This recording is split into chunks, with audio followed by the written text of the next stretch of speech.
Buon pomeriggio amici di Diretta Sport da parte di Riccardo Spignesi. Le immagini sono dal comunale di Monastir per Monastir Tortolì. È la 16ª giornata del girone d'andata, la penultima del girone d'andata del girone A di promozione. Partita giocata il 19 di novembre, qui il pallone dentro, colpo di testa e la palla termina al lato. È stato Saias a girare in direzione di Contu, può andare il cross per Pili, pallone che diventa buono per Mameli, il controllo sulla destra, può effettuare il controcross, lo fa basso, buona la girata, il destro che termina alto, mentre avrà due partite in casa il Tortolì contro Villamassa di Serraggio. Intanto qui ci prova Pili e Galasso deve alzare il pallone su Saias.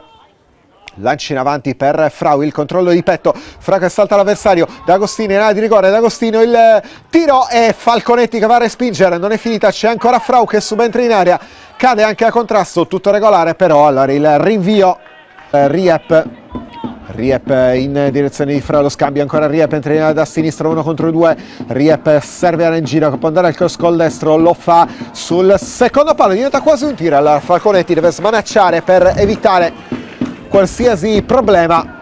D'Agostino servito, tiene in campo il pallone, va via molto bene D'Agostino, entra in area, D'Agostino sulla linea in fondo in mezzo e ragazzo non riesce a girare in rete quello che doveva essere soltanto un facile tap-in. Ancora Boi, 1 contro 2, salta Pires, punta l'area, va su Contu, pallone in mezzo, la deviazione che diventa buona ancora, Serra il rimpallo che favorisce Galasso, occasionissima anche qui per il Tortolì. È andato a un passo dallo 0-1 stavolta il Clabogliastrino, con la Monastir che però risponde con D'Agostino in area, calcio di rigore in favore del Monastir, il fallo da parte di Loi su D'Agostino. Fischiato l'arbitro, parte Ragazzu con il destro, 1-0 per il Monastir, ancora Mauro Ragazzu, 19 gol in questo campionato in 16 giornate, il settimo rigore trasformato su 9 calciati dal bomber arrivato dal Sant'Eler, e Monastir che sblocca la partita al 30° del primo tempo.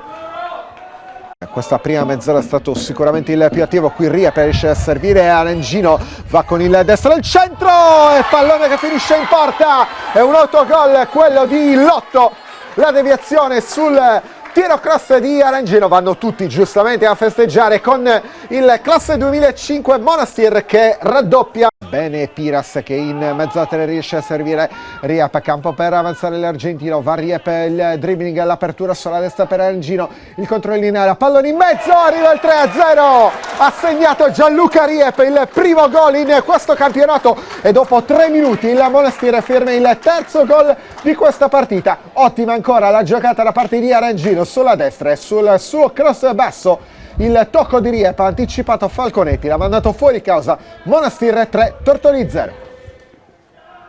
In direzione di D'Agostino, va sulla fascia sinistra a fare in proiezione offensiva, pallone dentro, Falconetti la deviazione, ragazzo un rimpallo e alla fine Loi. Sono 4 contro 4, parte la discesa di D'Agostino, ragazzo lo scambio ancora per D'Agostino in area di rigore, il sinistro che termina largo, gestisce il pallone, osserva l'indirizzo di Boi, saltato Piras, bene Boi guarda la porta, destro che va sul fondo con Galasso che controllava anche in questa circostanza. Il fischio dell'arbitro, può andare a battere D'Agostino, palla centro area, ragazzo si ritrova il pallone sul secondo palo, ci mette il destro, alto non di molto. Partita comunque del tutto tranquilla e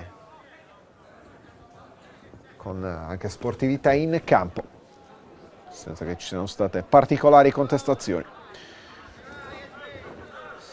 E però Cocco qui protesta troppo e chiude male la partita perché viene espulso. Per il buon intervento di Serra, poi il fallo di Agostino, che anche l'ultima giocata di questa partita ha vinto 3-0 il Monastir che è campione d'inverno.